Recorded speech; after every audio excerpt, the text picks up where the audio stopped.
वैधीकरण और बाधीकरण घनिष्ठ रूप से संबद्ध संकल्पनाएं हैं। वैधीकरण बाधीकरण को प्रेरित करता है, जबकि बाधीकरण वैधीकरण के दावों को मजबूती प्रदान करता है। इन दो संकल्पनाओं ने तत्वज्ञों की कल्पना शक्ति को प्राचीन यूनानी युगोपरांत पुरस्कार रूप में ग्रहण किया। हर युग में राजनीतिक सिद्धांतियों ने वैधीकरण और बाधीकरण से जुड़े सवालों का बहुविध उत्तर दिया है।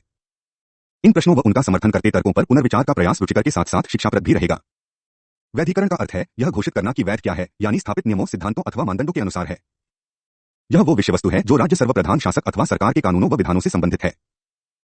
यह वो विषय वस्तु है जो अपने पीछे बल प्रयोग की मंजूरी रखती है। यह वो विषय वस्तु है जिसका उल्लंघन किए जाने पर दंड द्वारा पालन किया जाता है। सामान्य तौर पर बाध्यता कुछ ऐसी चीज है जिसके द्वारा व्यक्ति कुछ निश्चित घटनाक्रम करने हेतु वचनबद्ध है।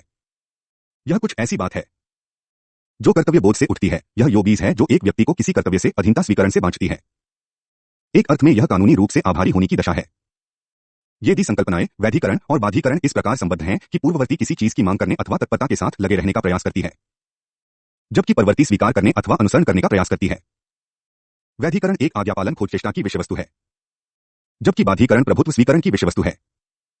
इन दो परिकल्पनाओं वैधीकरण व बाधीकरण से संबंधित विषयों पर चर्चा से इससे जुड़े अभिप्रायों, इन शब्दों के सापेक्ष निहितार्थों तथा आधुनिक पश्चिमी समाज के बड़े हिस्से में प्रत्येक के समर्थनकारियों को समझने में मदद मिलेगी। 12.2 वैधीकरण क्या है? वैधीकरण और सीकरण लीगलाइजेशन है।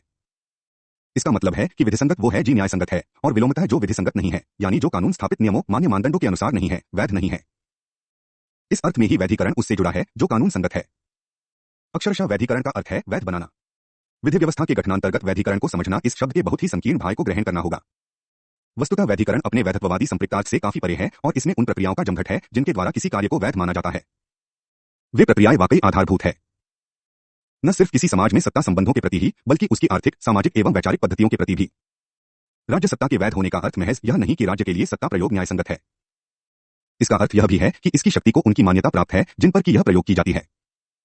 वैधीकरण इस प्रकार राज्य की अधिकारपूर्वक प्रयोग की गई शक्ति है और समान रूप से उनके द्वारा दी गई स्वीकृति है जिन पर वह अपना नियंत्रण लागू करता है।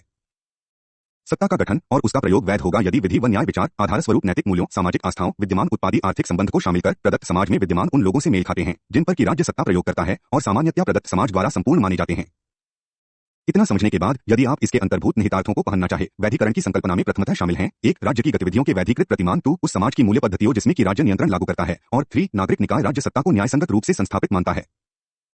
12.3 वैधीकरण और राज्य। 12.3 वैधीकरण और राज्य। राज्य की यथार्थ शक्ति वैधीकरण पर आधारित है। सत्ता प्राधार खास राज्य के लिए विधिसंगत रूप से व्युत्पन्न और व्यक्त करना होता है। राज्य की शक्ति का प्रयोग भी न्यायसंगत रूप से किए जाने की आवश्यकता होती है। इसका अर्थ यह हुआ कि हर प्रकार की राज्य सत्ता वैधीकरण की अपेक्षा रखती है। यदि राज्य को अपना क्रिया व्यापार बनाना है, अपने नागरिकों से संपत्ति की कम से कम एक न्यूनातिन्यून मात्रा के साथ, और यदि सरकार को टिका रहना है, उसे चाहिए वैधीकरण। वैधता, वैधीकरण या कहिए वैधता के अभाव में राज्य की इच्छा कैसे थोपी जा सकती है? स्पष्ट है, राज्य सत्ता के वैधीकरण के बिना विकल्प होगा राज्य के आदेशों को लागू करने के लिए शारीरिक बल अथवा आतंक का प्रयोग।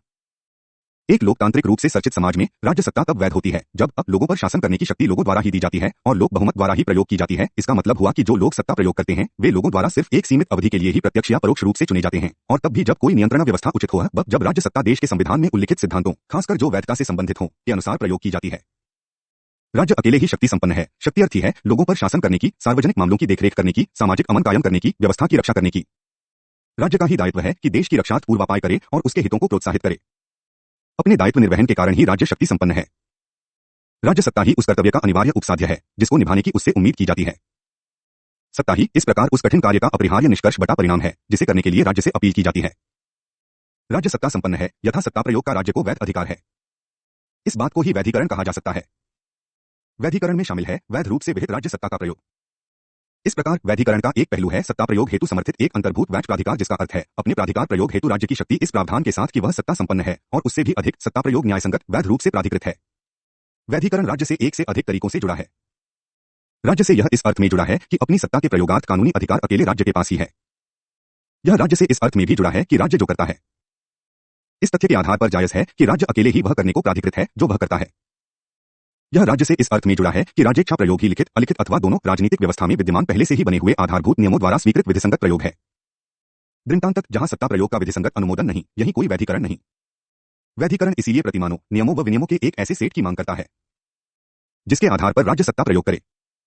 यदि सत्ता को अथवा राज्य के सत्ता प्रयोग को वैध माना जाना है तो राज्य सत्ता को अपने समर्थन हेतु कुछ मौलिक व आधारभूत नियमों पर लौटना होगा, अर्थात एक ऐसे ढांचे पर जिससे राज्य अपनी शक्ति का वह आधार प्राप्त करे जिस पर वह टिका को।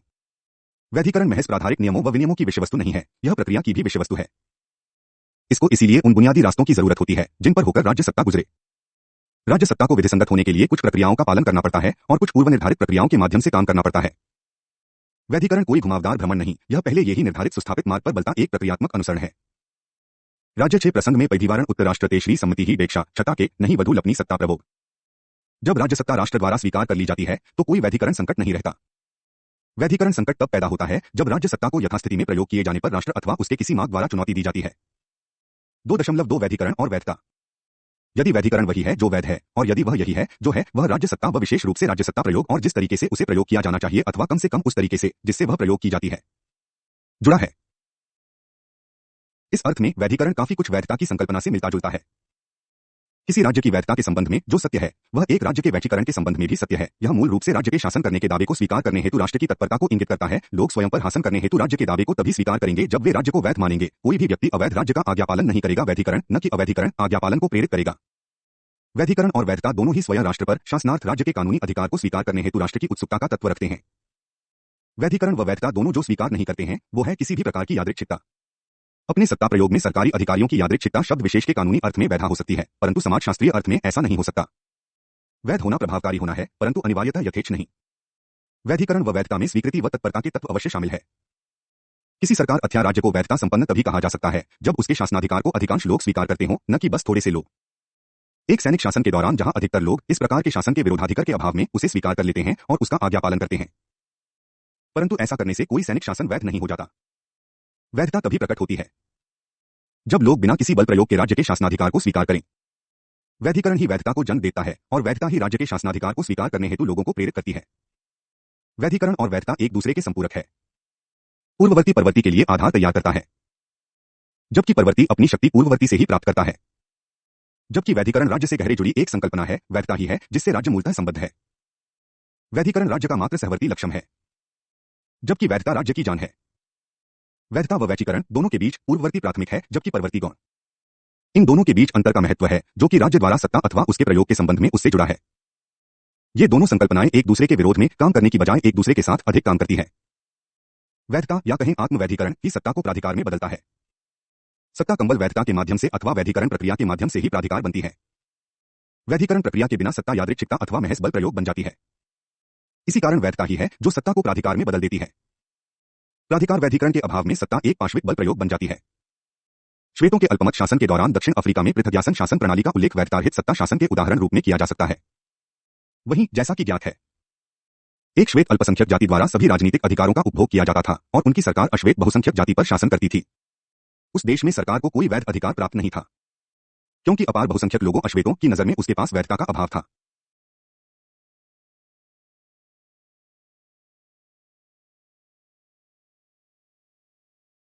2.3 सत्ता वैधीकरण और प्राधिकार।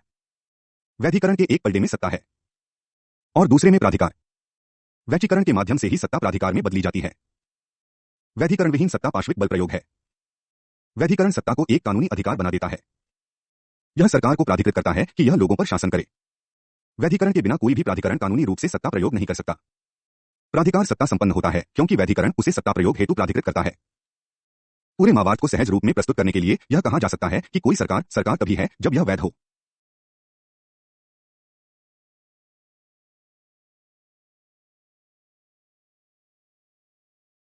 एक अवैध सरकार स्वयं में ही प्रतिवाद होती है। एक वैध सरकार ही प्राधिकारण है, जहां तक कि वह सत्ता प्रयोग हेतु प्राधिकृत है। स्वयं को वैध सिद्ध करने में समर्थ होने के बाद सत्ता ही सरकार को प्राधिकारण बना देती है। वैधीकरण अकेले ही सरकार राज्य को सत्ता बना देता है। यह एक ऐसी सरकार होती है जो लोगों पर शासन करती है और लोगों से अपना आज्ञापालन करवाती है। वैधीकरण दूसरे तरीके से भी इसी भांति काम करता है। वैचीकरण लोगों की ओर से तत्परता का एक तत्व प्रदान करता है ताकि वे स्वयं पर शासन करने हेतु सरकार की सत्ता को स्वीकार कर लें। यह इस प्रकार एक दो तरफा चेष्टा है। सरकार राज्य को उसमें निहित प्राधिकार के अनुसार और उसमें पूर्व विहित प्रक्रियाओं के माध्यम से लोगों पर शासन करने हेतु एक तत्पर नागरिक निकाय को स्वयं पर शासन करने देने के सरकार के अधिकार को स्वीकार करने हेतु प्राधिकृत करना। अवैधीकरण इसके विपरीत राज्य से लोगों पर शासन करने का उसका अधिकार छीन लेता है और ऐसे किसी भी राज्य सरकार हेतु लोगों से सम्मान उत्पन्न नहीं करवाता। वैधीकरण ही यह साधन है जिसके माध्यम से सत्ता प्राधिकार में बदल जाती है और इस प्रकार समाज में सामाजिक व्यवस्था कायम होती है। यही है जो सरकार से उसकी अपनी प्रजा पर शासन करवाता है और यही लोगों से अपनी सरकार का आज्ञापालन करवाता है। राज्य व जनसमाज के बीच, शासकों व शासितों के बीच, शासकों व शासितों के बीच वैधिकरण ही संगम बिंदु है। वैधिकरण के बिना कोई भी सामाजिक व्यवस्था नहीं कायम की जा सकती, वहां सिर्फ अव्यवस्था ही होगी जहां सत्ता प्रयोग बिना किसी प्राधिकार वैधिकरण के किया जाएगा। सरकार की सभी प्रणालियों सिर्फ वैधिकरण वैधता के आधार पर ही लोगों से कानूनों हेतु आज्ञापालन की अपेक्षा करती हैं। 12.3 बाधीकरण। बाधीकरण का अर्थ है स्वयं को बांधने की क्रिया, स्वयं को किसी कर्तव्य से, किसी अनुबंध से, किसी वायदे से बांधना। यह किसी को कुछ करने हेतु बांधना है। स्पष्टत यह किसी कर्तव्यबोध से उत्पन्न होता है। यही कारण है कि हम बाध्यता एवं कर्तव्य के बीच एक विश्लेषणात्मक संबंध पाते हैं। जहीं पूर्वोक्त का अर्थ कर्तव्य के अर्थ जैसा ही है। बाध्य होने का अर्थ है कर्तव्यबद्ध होना। बाधीकरण स्वयं को अथवा किसी और को बाध्य करने की कार्यवाही भी हो सकता है। ऐसी स्थिति में कर्तव्य बाधीकरण की विषय वस्तु के रूप में किसी व्यवहार की संकल्पना ही है।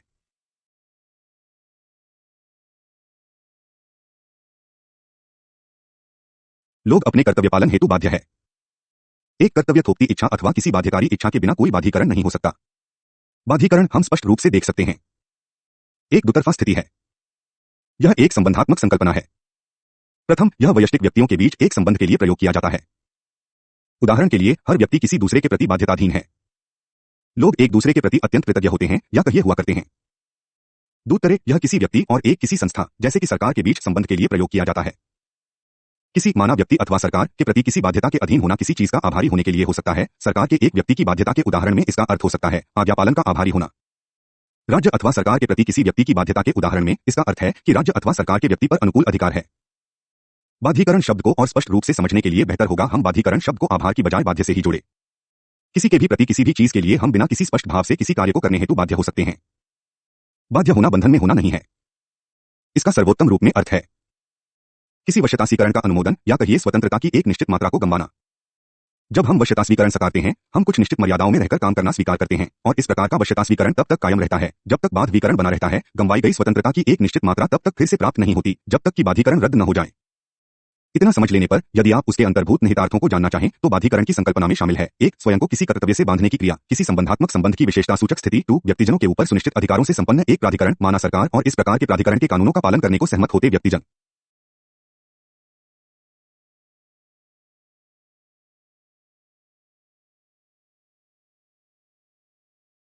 3.1 बाधीकरण के पार कर नैतिक और विधिक।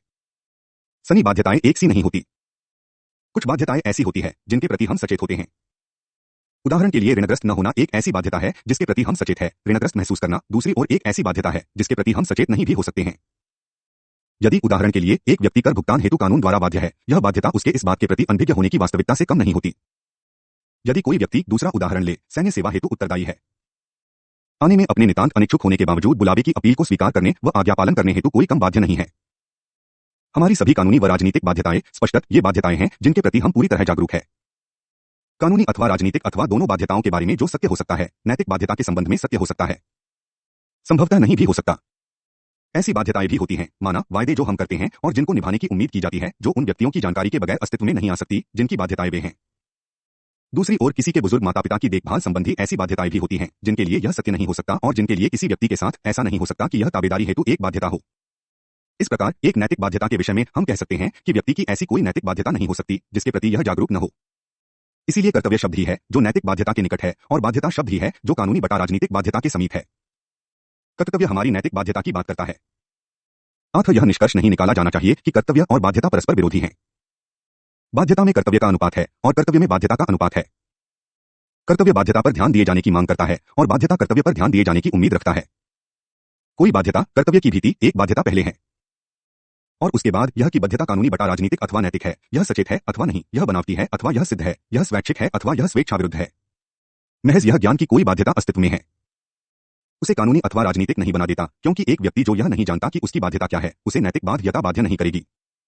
इसी प्रकार किसी बाध्यता को कानूनी राजनीतिक अथवा नैतिक बनाने के लिए कल्पना को स्वैच्छिक रूप से अथवा अनभिप्रेत रूप से आधार नहीं बनाया जाना चाहिए। थॉमस मैकफरसन, लिटिकल ऑब्लिगेशन 1987 ने ठीक ही कहा है।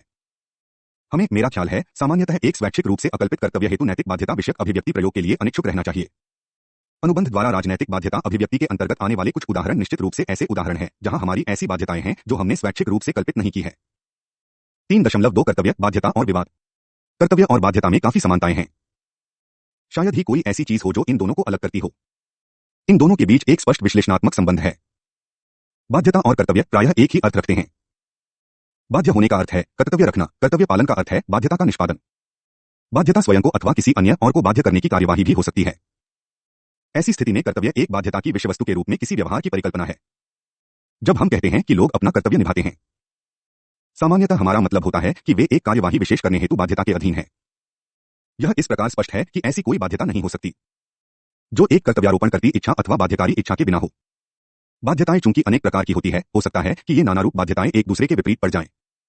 एक नैतिक प्रकार की बाध्यता किसी कानूनी बाध्यता से विवादग्रस्त हो सकती है, एक राजनीतिक वैधीकरण का एक धार्मिक वैधीकरण से विवाद हो सकता है।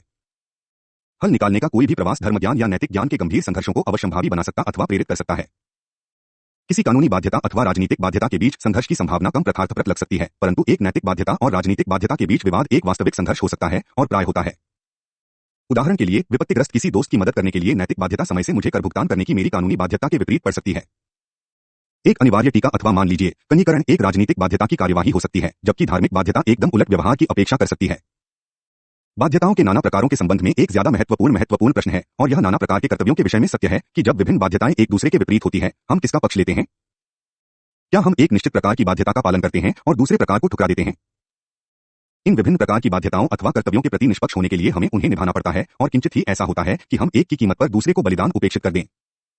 राजनीतिक बाध्यता एक न एक समय बिंदु पर ज्यादा मौकारी हो सकती है, अन्य किसी प्रकार की बाध्यता के मुकाबले यह दंड अथवा अन्य भय से तत्काल प्रतिकार हेतु प्रयास कर सकती है। ध्यानपूर्वक देखने की बात है कि बाध्यता एक बंधन है। यह राजनैतिक है अथवा नैतिक, यह बात कम महत्व रखती है। बाध्यता को स्वीकार करना एक निष्पादन कार्य है। हम इसे चाहे आज स्वीकार करें अथवा कल, यह बात उसकी प्रबलता पर निर्भर है। यदि हम बाध्य हैं, हम आबंध हैं। इसी प्रकार कर्तव्य एक फर्ज है। यदि हम कर्तव्य पालन करते हैं, हम अपना फर्ज निभाते हैं। बाध्यता किसी कार्य का स्वीकरण है, उसका अनुपालन हमारी तत्परता का प्रदर्शन है। 3.3 राजनीतिक बाध्यता की संकल्पना। राजनीतिक बाध्यता मान को व नियमों के बाहरी सीमा क्षेत्र का निर्माण करती है। यही है जो कानूनों व उपकानूनों में पाई जाती है।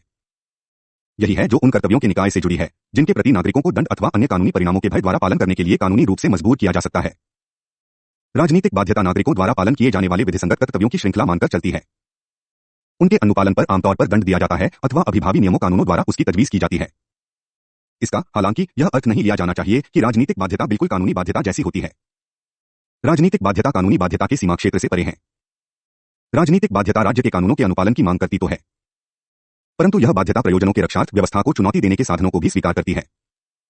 वह राज्य के कानूनों का पालन करने हेतु नागरिकों की बाध्यता को तो सम्मिलित करती है, पर वह अपने सीमा क्षेत्र में एक अधिक व्यापक बाध्यता यथा देश की रक्षा हेतु कर्तव्य अथवा न्याय हेतु संघर्ष को भी समाविष्ट करती है। बाध्यता का यह परवर्ती संपृक्तार्थ उस बात से कहीं अधिक है जो हम नैतिक अथवा कानूनी बाध्यता में शामिल करना पसंद कर सकते हैं। कानूनी बाध्यता की अभिधारणा केवल पूर्व स्थापित कानूनी प्रावधान की रक्षा करने में मदद करती है, परंतु यह काम राजनीतिक बाध्यता का ही है कि राजनीतिक मतभेद, अत्याचार व सर्वसत्तावाद, अन्याय, शोषण इत्यादि के खिलाफ व्यवस्था की समग्र रूप में रक्षा करे। राजनीतिक बाध्यता की समस्या होती है कि वह एक वैध सिद्ध राजनीतिक बटा सामाजिक व्यवस्था कैसे कायम करे।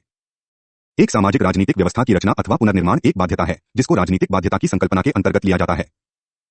राजनीतिक बाध्यता एक प्रकार का बंधन है जो एक ऐसी राज्य राजनीतिक व्यवस्था लागू करने का प्रयास करता है जो कि सभी प्रकार के अन्यायों से मुक्त हो और जनहित हेतु प्रोत्साहन से भरा हो। राजनीतिक न्याय का प्रभाव क्षेत्र न तो पूरी तरह से कानून का ही सीमा क्षेत्र है, न ही पूर्णतः नीति विज्ञान था।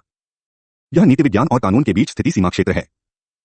यही है जो अपने विषय आज्ञापालन क्यों करें और अपनी विषय वस्तु ऐसा इसमें क्या है जो इसका आज्ञापालन किया जाए से जुड़ा है।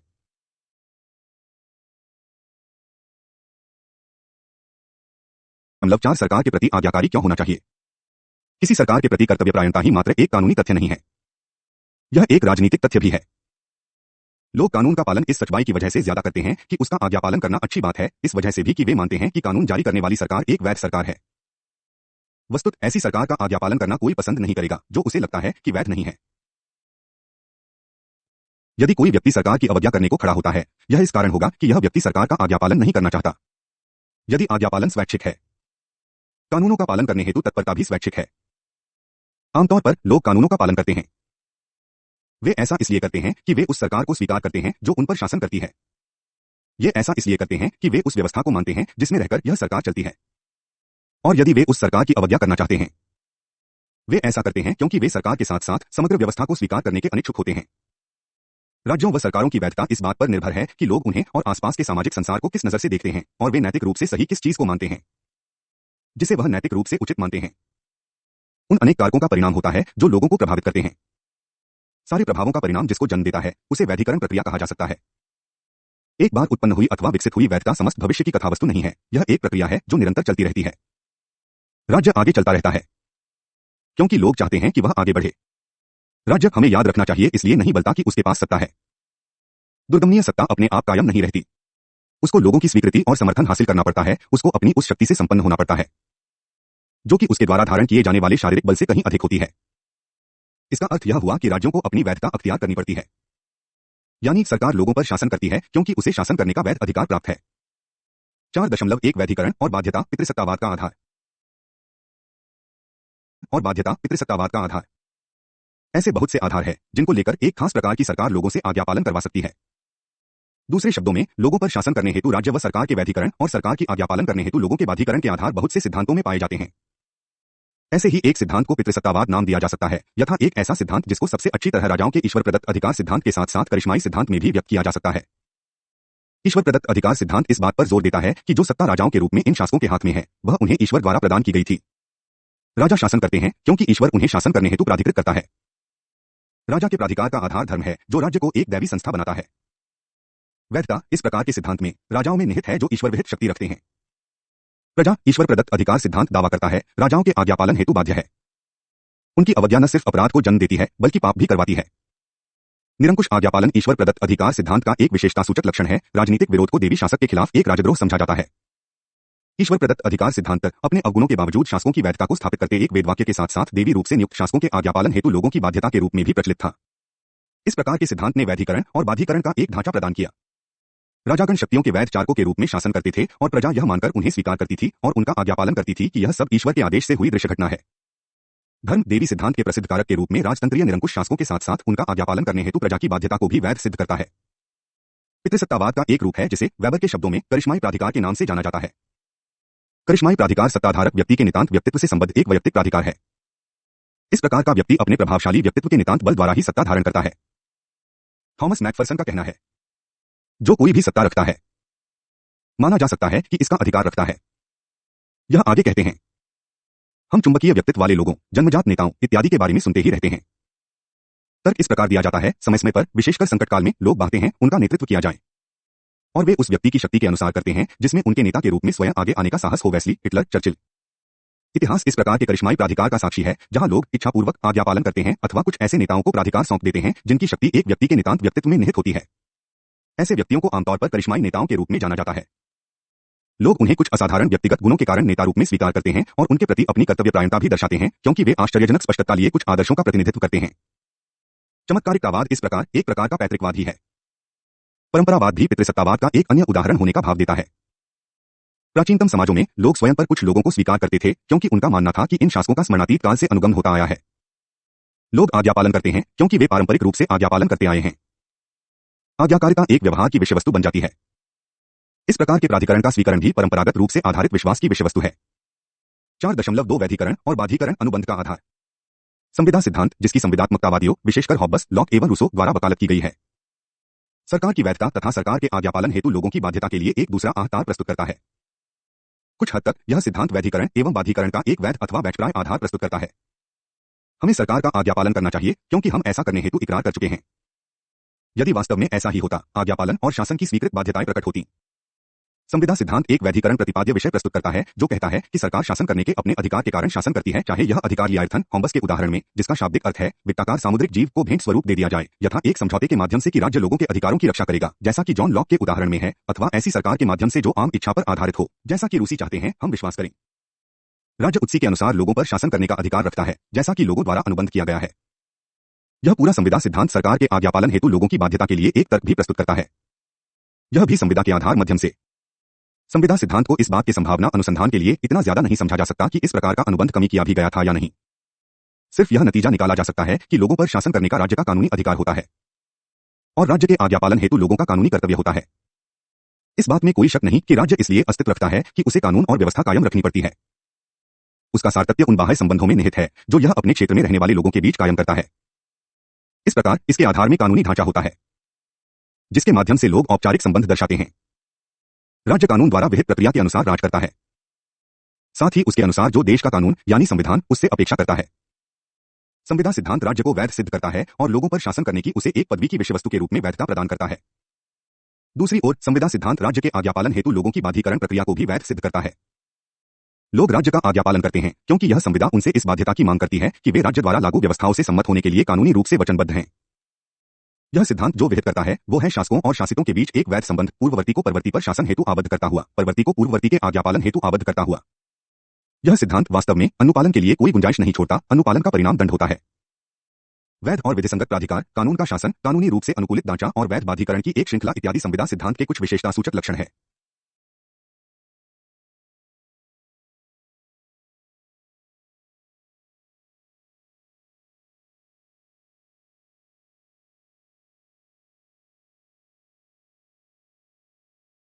चार दशमलव तीन वैधीकरण और बाध्यकरण सहमति का आधार। संविदा और सहमति सिद्धांतों के बीच एक गहरी सादृश्यता है, यथा वैधीकरण और बाध्यकरण से संबंध रखने वाले विषयों के आधार। संविदा सिद्धांत वैध अथवा व्यवप्राय होते हुए भी कुछ हद तक सहमति तथ्य का संकेत देता है, जबकि सहमति सिद्धांत कुछ हद तक प्रशासन के वैधप्राय आधार का संकेत देता है। संविदा सिद्धांतियों के तर्क में प्रशासनाधार के रूप में लोगों की सहमति के तत्व की उपेक्षा नहीं की जा सकती है। लॉक कहते हैं, मनुष्य चूंकि स्वभावतः बिल्कुल स्वतंत्र, समान और स्वाधीन है, उसकी सहमति के बिना किसी को भी इस अवस्था से बाहर नहीं किया जा सकता है, न ही उसे किसी दूसरे की राजनीतिक सत्ता के अधीन किया जा सकता है।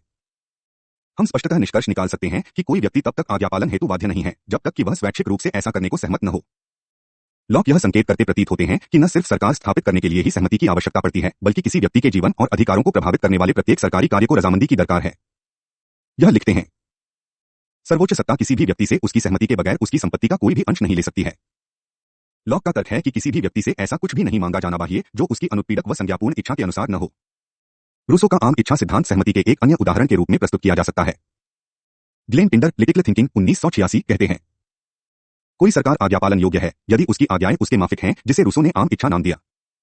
यह रूसो के प्रतिपाद्य विषय को संक्षेप में कहना जारी रखते हुए कहते हैं, मुख्य बात है कि आम इच्छा सिद्धांत हमें यह बताता है कि कोई सरकार आज्ञापालन हेतु एक जायज दावा तभी रखती है जब उसकी आज्ञाएं सभी लोगों के सच्चे मूलभूत हितों की द्योतक होंगी। सहमति और आम इच्छा सिद्धांतों में पाए जाने वाले भ्रमजनक तर्कों में पड़े बगैर हम जिसमें दिलचस्पी रख सकते हैं। जहां तक कि वैधीकरण और बाध्यकरण प्रसंगों का संबंध है, वो यह है कि सहमति राज्य के स्थापनाधार पर सरकार को वैध रूप से अधिकार देती है कि वह लोगों के लिए कानून बनाए और लोगों को उनकी स्पष्ट सहमति के आशय से उन कानूनों का पालन करने के लिए विवश करे। यह बात इसी भांति आम इच्छा सिद्धांत के विषय में भी सत्य है। सरकार जायज तौर पर लोगों पर शासन करने को प्राधिकृत है क्योंकि वह लोगों के हितार्थ काम करती है, और लोग सरकार का आज्ञापालन करने हेतु बाध्य है क्योंकि उनकी कर्तव्यपरायणता अंतोगत व जनहित साधने की ओर प्रवृत्त करती है। तथापि सहमति और संविदा सिद्धांत उस लोकतांत्रिक भावना को पैदा करने में मदद करते हैं जो सरकारी कानूनों के वैधीकरण और लोगों के बाध्यकरण के परस्पर नजदीक लाती है। सरकार शासन करती है क्योंकि लोग चाहते हैं कि वह शासन करे, लोग आज्ञा पालन करते हैं क्योंकि सरकार उन पर शासन करती है।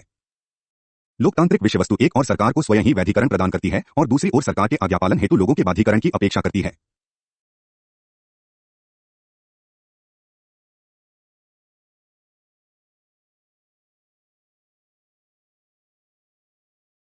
बारह दशमलव पांच वैधीकरण और बाध्यकरण संकट काल। कोई भी व्यवस्था संकट से मुक्त नहीं है। ये संकट किसी न किसी घटक की वजह से होते हैं। उन संकटों के कारण वैधीकरण और बाध्यकरण से संबंधित सवाल उठते हैं। सरकार की वैधता पर संदेह व्यक्त किए जाते हैं और सरकार के आज्ञापालन हेतु बाध्यता पर अत्यधिक बोझ लाद दिया जाता है। संकट चाहे सरकार की वैधता को चुनौती देने से संबंध रखते हो अथवा उसके कानून पालन हेतु लोगों की बाध्यता को चुनौती देने से परिवेश में आकस्मिक परिवर्तनों की वजह से पैदा नहीं होते, बल्कि जैसा कि यूर्गेन हैबरमास लेजिटिमेशन क्राइसिस 1976 कहते हैं, संरचनात्मक रूप से अंतर्भूत व्यवस्था आदेशों जो असंगत हों और अनुक्रमिक रूप से एकीकृत न किए जा सकते हों के कारण होते हैं। उन्नत पूंजीवादी समाजों में संकट का उल्लेख करते हुए हैबरमास इस दृष्टिकोण पर बल देते हैं कि ये समाज चार प्रकार के संकटों का सामना करते हैं: आर्थिक संकट, प्रज्ञावत्ता संकट, वैधीकरण संकट और प्रेरणा संकट। वह कहते हैं, मेरा दावा है कि उन्नत पूंजीवादी समाज संभव संकट प्रवृत्तियों में से कम एक से संकटग्रस्त है। यह पूंजीवादी व्यवस्था के मूल प्रतिवाद का ही परिणाम है कि अन्य घटक समान होते हुए भी या तो आर्थिक व्यवस्था उपभोग्य लाभों की वांछित मात्रा उत्पन्न नहीं करती अथवा प्रशासनिक व्यवस्था युक्तियुक्त निर्णयों की वांछित मात्रा नहीं पैदा करती, अध्याविधि व्यवस्था लोकप्रिय प्रेरणाओं की वांछित मात्रा नहीं प्रदान करती अथवा सामाजिक सांस्कृतिक व्यवस्था कर्मप्रेरक अभिप्राय की वांछित मात्रा उत्पन्न नहीं करती। यह जरूरी नहीं, हैबरगारा कहते हैं, कि ये संकट व्यवस्था में एक क्रांतिकारी मैत्री संबंध विच्छेद की और प्रवृत्त करें ही। द्वितीय विश्वयुद्धोपरांत वर्षों में वैधीकरण और बाध्यकरण संकटों का उल्लेख करते हुए David head, political theory and व मॉडर्न स्टेट 1989 राज्य के संकटों का तुलनात्मक लेखाजोखा पेश करते हैं, एक ओर अति भाराक्रांत राज्य सिद्धांत और दूसरी ओर वैधीकरण संकट सिद्धांत। पूर्वोक्त सिद्धांत बहुवादी आधार वाक्यों से तर्क प्रस्तुत करते हुए देखें Britain the economic contradiction 1975, Huntington post industrial politics how benign will it be 1975, Nordhaus the political business cycle 1975। पूर्ववर्ती सिद्धांत मार्क्सवादी आधार वाक्यों से तर्क प्रस्तुत करते हुए देखें Habermas legitimation crisis 1978 of contradiction of the welfare state 1984। 5.1 अतिभारित सरकार सिद्धांत विश्लेषण। अतिभाराक्रांत सरकार सिद्धांती सत्ता संबंधों की विशेषता को विखंडन के शब्दों में बतलाते हैं। उनके अनुसार सत्ता का नानाविध व प्रतिस्पर्धी हितों का प्रतिनिधित्व करते बहुत से समूहों द्वारा परस्पर विनिमय व वितरण किया जाता है। एक बहुवादी समाज में राजनीतिक परिणाम इस प्रकार लोकतांत्रिक प्रक्रियाओं व दबावों द्वारा निकाला जाता है। राज्य मांगों के बीच कायस्थता करने और फैसला करने का प्रयास करता है। युद्धोपरांत काल पश्चात अर्थव्यवस्था ने उपभोक्ता वस्तुओं, नए आवासों, दूरदर्शन व मनोरंजन उद्योगों के प्रसार के परिणामस्वरूप व्यापक धनाढ्यता और आम समृद्धि को जन्म देते देते समाज के सभी क्षेत्रों में और सभी वर्गों के लिए उम्मीदों में इजाफा कर दिया। राजनीतिज्ञ व राजनैतिक दल अधिक से अधिक वोट जुटाने के लिहाज से जितना वे कभी दे नहीं सकते उससे ज्यादा का वायदा करते हैं। कुछ तो विरोधात्मक और इसीलिए असंभव मांग आदि का वायदा कर देते हैं।